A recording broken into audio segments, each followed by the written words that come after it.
Shalom, saudaraku, pencinta renungan The Message. Di dalam 1 Yohanes 4 ayat 8, firman Tuhan berkata, "Barang siapa tidak mengasihi, ia tidak mengenal Allah, sebab Allah adalah kasih." Banyak orang berpikir bahwa kasih adalah soal perasaan. Kalau hati kita tersentuh, itu kasih. Kalau kita merasa iba, itu kasih. Kalau lembut dan ramah, itu kasih. Itu pengertian banyak orang. Tetapi Alkitab membawa kita jauh lebih dalam daripada sekedar emosi manusia. Firman Tuhan tidak berkata Allah memiliki kasih. Tetapi firman Tuhan berkata Allah adalah kasih. Artinya, saudaraku, kasih itu bukan sekedar sifat Allah. Jadi seakan-akan kasih itu bukan sesuatu yang menempel kepada diri Allah, melainkan kasih itu adalah natur Allah itu sendiri, di dalam blending dengan Allah itu sendiri. Maka kasih adalah keberadaan Allah itu sendiri. Semua yang Allah lakukan itu lahir dari kasih yang murni, dari kasih yang kudus, saudaraku. Dan ketika manusia jatuh ke dalam dosa, yang rusak itu bukan hanya moralnya, tetapi natur hidupnya juga rusak. Manusia menjadi makhluk yang hidup bagi dirinya sendiri. Itu sebabnya inti dari keselamatan itu bukan hanya dosa diampuni, kemudian masuk surga dan diberkati Tuhan. Bukan itu. Tetapi inti dari keselamatan adalah dipulihkan pribadi lepas pribadi menjadi manusia yang memiliki natur kasih seperti Bapa Elohim Yahweh itu. Dengan cara melihat kehidupan putra tunggalnya Tuhan Yesus Kristus. Itu yang mau digambarkan. Dengan melihat putra tunggalnya Tuhan Yesus Kristus, kita dengan kekuatan kita gak bisa, maka diutuslah Roh Bapa, yaitu Roh Kudus itu, untuk memampukan kita, menghibur kita, menguatkan kita, untuk bisa serupa Yesus, menyenangkan hati Bapa. Amin, saudaraku. Di dalam Filipi 2 ayat 21, firman Tuhan berkata, "Sebab semuanya mencari kepentingannya sendiri. Dosa membuat manusia hidup bagi dirinya sendiri. Manusia hanya memikirkan dirinya, menjaga dirinya, membela dirinya, memuliakan dirinya." Kalau kemarin-kemarin para pencinta renungan The Message, saudara-saudari mengikuti renungan seri tentang NPD, itu karena memang ini, dosa membuat manusia semakin memikirkan tentang dirinya. Sampai-sampai mereka rindu untuk memuliakan dirinya sendiri. Bahkan kebaikan manusia pun sering tersembunyi dengan motivasi ego diri di dalamnya. Betul kan, saudaraku? Kadang kita melayani tapi maunya dipuji loh. Itu ego diri. Kadang kita memberi tapi supaya dihormati. Betul apa enggak? Itu kita. Kita berbuat baik tapi ada motifnya supaya aku diterima di komunitasmu. Maka secara lahiriah itu terlihat kasih semuanya. Betul kan, saudaraku? Tapi lihat, kalau ditarik sampai ke belakang, pusatnya siapa? Diri sendiri masih. Lah itu yang masih belum di hadapan Allah. Kenapa? Karena dosa membuat manusia hidup bagi dirinya sendiri. Kelihatannya berbuat baik tapi untukku. Kelihatannya berbuat mulia tapi untukku lagi. Manusia lama tidak mungkin akan menghasilkan kasih ilahi yang sempurna. Sebab natur manusia berdosa selalu menjadikan, dalam tanda kutip, aku sebagai pusat hidup. Maka dari itu Injil bukan sekedar memperbaiki perilaku kita, saudaraku.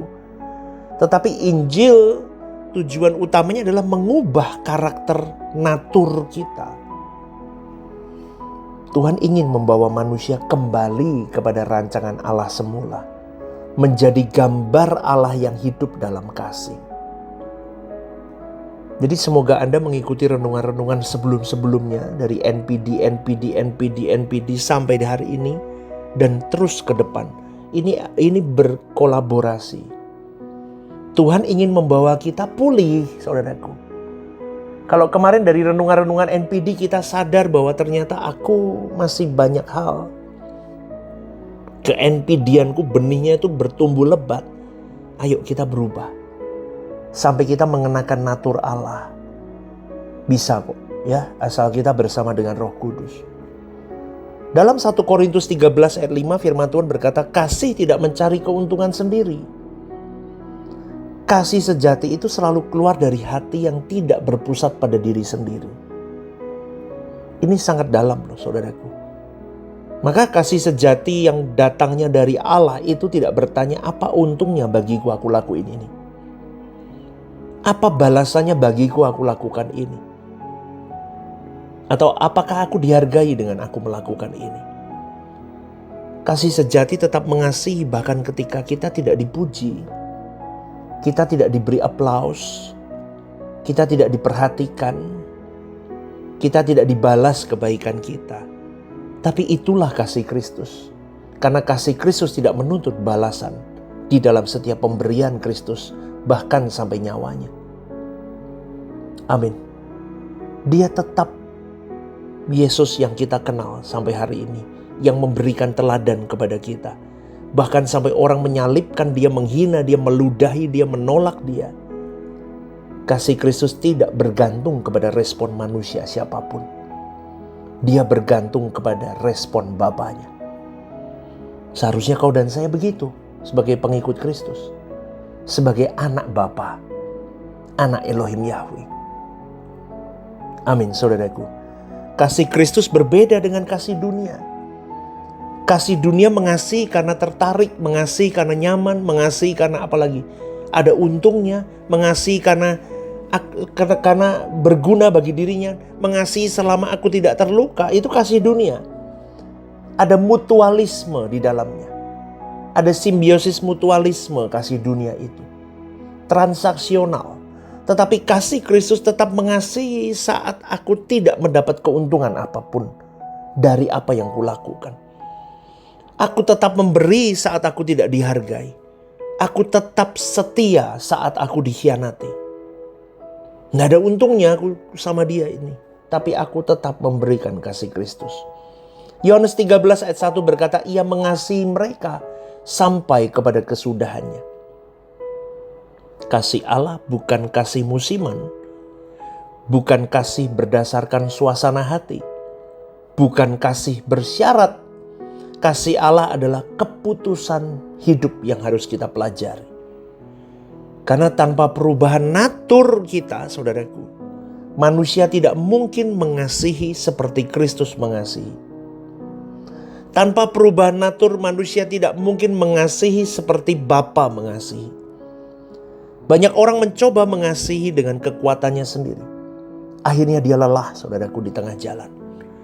Atau dia kecewa di tengah jalan. Atau dia kepahitan di tengah jalan. Atau dia menyerah di tengah jalan. Kenapa? Karena kasih Kristus bukan hasil emosi. Bukan latihan emosimu, bukan. Tetapi hasil kehidupan Kristus di dalam kita yang harus terus di-upgrade, dipelihara sampai pada titik tertinggi. Galatia 2 ayat 20 berkata, bukan lagi aku sendiri yang hidup, melainkan Kristus yang hidup di dalam aku. Semakin ego kita mati, semakin kita menaikkan level kasih Kristus di dalam diri kita. Dan semakin nyata kasih Kristus di dalam hidupmu dan hidupku. Amin, saudaraku. Dalam psikologi, manusia secara alami itu memiliki self-preservation, atau yang boleh dikatakan mempertahankan diri. Self-interest, kepentingan diri. Apalagi self-protection. Pokoknya aku tangkis dulu, aku melindungi diriku dulu. Itulah sebabnya manusia mudah tersinggung. Dikit-dikit ngambek dia. Marah. Apalagi kecewa. Apalagi menuntut balas. Saudaraku, kasih ilahi sebenarnya melawan arus natur manusia berdosa. Karena itu kasih Kristen bukan sekedar pendidikan moral, tetapi adalah pekerjaan Roh Kudus yang mengubah batin manusia itu sampai serupa dengan Kristus. Wah, ini PR panjang. Dan ciri-ciri orang yang mulai hidup dalam kasih Kristus, dia gak gampang tersinggung, saudaraku.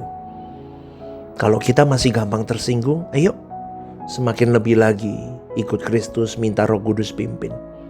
Kenapa? Karena orang yang sudah hidup dalam kasih Kristus tidak mudah tersinggung karena dia tidak lagi hidup untuk ego dirinya. Apalagi dia tidak haus pujian. Orang yang sudah tinggal di dalam kasih Kristus, hidup di dalam kasih Kristus, cukup hanya penilaian Tuhan bagi dirinya. Orang mau ngomong salah tentang dia kayak apapun loh, saudaraku. Yang penting Tuhan nilaiku gimana, udah deh. Dan biasanya orang model begini kalau sudah tinggal di dalam kasih Tuhan, dia rela berkorban. Karena dia lihat gurunya, lihat rajanya, lihat Tuhannya. Yesus itu kasih selalu memberi. Bagaimana dengan kau dan saya? Dan biasanya lagi poin yang keempat, orang yang sudah mulai hidup dalam kasih Tuhan, dia tetap mengasihi meskipun terluka. Belajar dari siapa? Dari Kristus lagi. Tuhanku, aku belajar dari dia. Betul saudaraku, ini tidak gampang tapi harus bisa. Dan poin yang kelima, biasanya orang model begini sudah memikirkan kehendak Tuhan lebih dari kenyamanan dirinya. Kenapa? Karena pusat hidupnya bukan tentang dia, tapi tentang Allah. Bukan lagi urusan tentang hatiku, tapi hati Allah. Bukan lagi urusan tentang perasaanku, tapi perasaan Allah. Maka ukuran kekristenan pengiringan kita kepada Tuhan bukan seberapa aktif kita melayani. Bukan seberapa banyak kita hafal ayat emas. Bukan seberapa rohani penampilan kita, bahkan kayak pendeta lebih dari pendeta. Bukan tentang itu. Tetapi apakah natur kasih Allah mulai nyata atau belum hidup di dalam diri kita apa enggak? Karena setiap orang yang mengenal Allah akan semakin serupa dengan Allah. Itu yang benar. Dan Allah itu adalah kasih. Maka orang semakin mengenal Allah, semakin berlimpah kasih, bukan semakin jahat. Maka coba tanyakan dalam diri kita, apakah hidupku masih berpusat pada diriku sendiri atau tidak? Apakah aku hanya mengasihi orang yang baik kepadaku? Atau apakah kasihku bergantung kepada respon manusia? Dan apakah karakter Kristus mulai nyata dalam hidupku atau belum?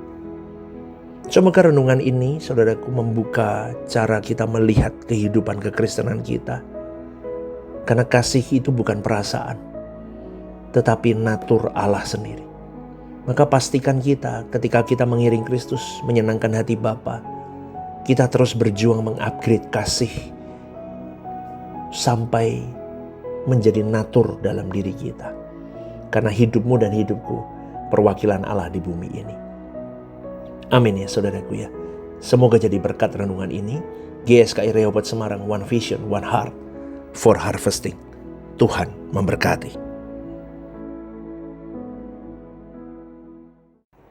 Shalom saudaraku yang terkasih di dalam Tuhan. Ada program baru yang bernama Are You Okay? Ini adalah program yang memang diadakan bagi saudara-saudari yang rindu atau ingin didoakan. Mungkin saudara-saudari sedang mengalami pergumulan-pergumulan hidup yang sulit, yang berat, menghadapi masalah-masalah yang tidak mudah. Saudara-saudari bisa klik di formulir online yang tertera atau scan barcode di situ. Anda bisa tuliskan di sana apa yang menjadi pergumulan masalah Anda yang ingin didoakan. Tujuannya satu, Anda tidak merasa sendiri. Saya sendiri akan mendoakan beserta tim yang akan menangani ini. Saya akan mendoakan di dalam mesbah-mesbah doa kami. Tujuannya satu, supaya saudara-saudari merasa ada yang support, tidak sendirian berjalan menghadapi beratnya kehidupan ini. Ini kerinduan saya, kita berbagi kasih secara nyata. Dan kiranya program baru ini bisa menjadi berkat untuk kita semua. Tuhan Yesus memberkati.